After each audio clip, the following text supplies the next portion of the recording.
Hey everyone, it's Lee here, and in today's video I'll show you how to fix the issue of not receiving emails in Gmail. If you suddenly stop receiving emails, don't worry, I'll walk you through some troubleshooting ideas to get your emails back on track. So let's dive straight into it.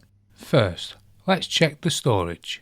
Gmail is connected to other Google services like Google Docs and Google Drive. So if your storage is running out, it can affect your ability to receive and send emails. To check your storage, open up Gmail and go to one.google.com. This is where all your Google devices are linked together. Click on the three lines at the top right hand corner and then select Storage. Here you'll see an overview of your storage usage. Make sure you have enough available space. If you're nearing the storage limit, you can delete items from the Google Drive, Google Photos, or even the email to free up space.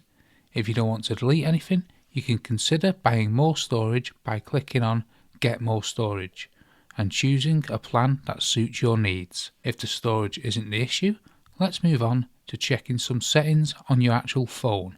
Go to the Settings app on your phone and scroll down to where it says Accounts. Tap on Gmail and make sure the toggle is switched to on. This ensures that your Gmail account is properly connected and synced with your phone. Next, let's reset the email app. Go back to your phone settings and scroll down till General. Then select iPhone Storage.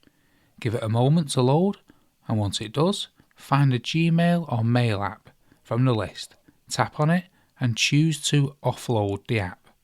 This will free up the storage within the app and help reset any glitches. After offloading, you can reinstall this app. The process is similar to deleting and re-downloading the app from the App Store. Once you've completed these steps, you should be able to access your Gmail account and your emails should start working fine again. If you have any questions or need further assistance, feel free to leave a comment below. And if you found this video helpful, don't forget to give it a thumbs up and subscribe to our channel for more helpful videos like this one. Thanks for watching, and I'll see you in the next video.